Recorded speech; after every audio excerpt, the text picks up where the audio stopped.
최근 발생한 아파트 헬기 추락 사고로 초고층 건물들이 논란의 중심에 섰습니다.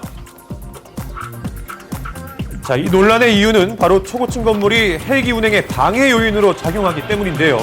그래서 123층인 제2 롯데월드가 뜨거운 감자로 떠오른 겁니다. 공사업을 계속 지금 진행 중인 거죠? 우리가 뭐 공사 계속 하는 거죠 뭐. 그게 뭐 일이 여기까지 오는데도 시끌시끌했잖아요. 이미 얘기가 많이 나왔죠. 최근 일어난 고층 아파트 헬기 추락 사고와 관련해 불안감이 증폭되고 있는 가운데 여전히 도심 곳곳에는 이 뒤와 같은 고층 건물들이 건설 중에 있습니다. 사고 이후에도 곳곳에서 고층 건물 공사가 한창이었는데요. 서울시만 해도 30층 이상 고층 건물은 모두 322곳. 문제는 초고층 빌딩이 안개 밀도를 불균형하게 오고 회오리 바람을 일으켜서 비행 상황에 악영향을 줄 수 있다는 겁니다. 제2 롯데월드도 공항과 인접해 있어 이착륙의 안정성에 대한 논란이 계속되고 있는데요. 법에 안 걸리는 요건만 충족시킨 거예요, 지금은. 조금이라도 문제가 생길 때는 사고로 이어진다, 그 얘기예요. 현재 공사가 진행 중인 건물의 높이는 사고가 난 건물의 약 3배. 특히 50층 이상의 초고층 건물이 대부분 강남에 모여 있는 것도 문제라고 합니다. 한국으로 들어오는 건 어디로 들어가나 다 규제를 했었어요. 강남은 생기고 나서 그런 위험성에 대해서 지금까지 발굴이 안 됐던 거죠. 자, 이런 위험 속에서 안전한 헬기 운행을 위해 항공장의 표시 등의 설치를 의무화했는데요. 주로 시계 운행을 하는 조종사들에게는 생명등과도 같은 겁니다. 그러나 사고 당시엔 이 항공장의 표시 등이 꺼져 있었던 것으로 밝혀져 또다시 논란이 되고 있습니다. 비행기들한테 워닝을 주기 위한 그 목적이 있는 등이거든요. 그렇기 때문에 켜야만 되는 거죠. 항시 켜져 있어야죠. 지난 1월 2명의 인명피해를 낸 런던 헬기 사고도 이런 표시 등이 마련되어 있지 않아서 발생했는데요.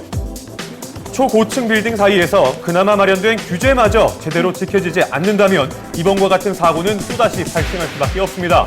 그저께 일을 놓고 본다 그러면 구역을 만들든가 하지 않으면 또 유사한 일이 벌어질 수도 있겠죠. 더 이상 이런 사고가 일어나지 않도록 도심 실정에 맞는 항공안전 관리 기준이 시급히 마련돼야 할 것입니다.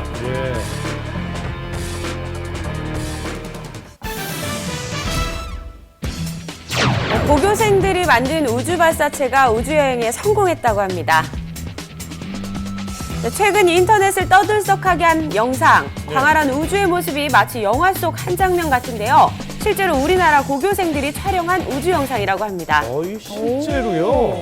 네, 영상에 보이는 글을 토대로 찾아간 곳은 경기도 포천의 고등학교.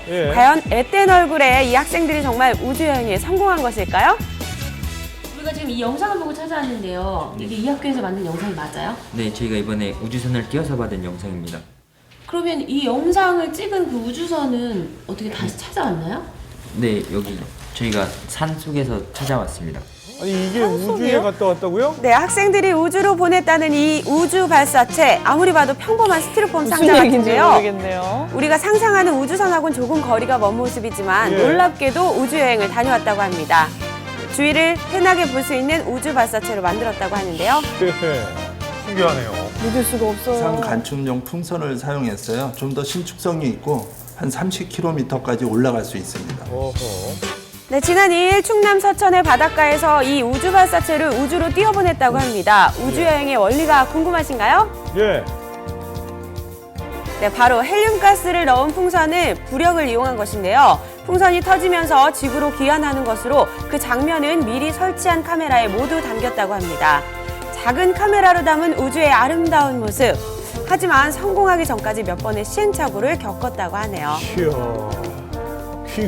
첫 번째 발사에서는 GPS 오작동으로 찾지 못했고 2차 발사에서는 국립공원에 떨어져서 찾지 못했던 것 같습니다.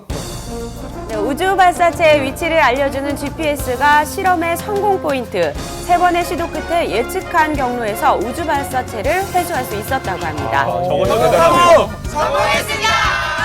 아유 대단합니다 정말. 대단한 네, 인재들이네요. 그리고 우주여행에 도전한 가장 큰 이유. 자꾸 독도는 저희 영토인데 자꾸 자기 영토라고 주장을 하잖아요. 그래서 저희 학생들인 저희가 어떻게 하면 독도가 우리나라 영토라는 걸 알릴 수 있을까 고민하다가 이렇게 하게 됐어요. 멋집니다. 네, 그리고 첫 번째 꿈에 성공한 아이들에게 두 번째 꿈이 생겼다고 합니다. 인터넷으로 연결을 해서 전 세계 사람들과 올라가는 모습을 생중계로 함께 보고 싶습니다. 이 LTE 연결하고 싶네요. 아이들이 쏘아올린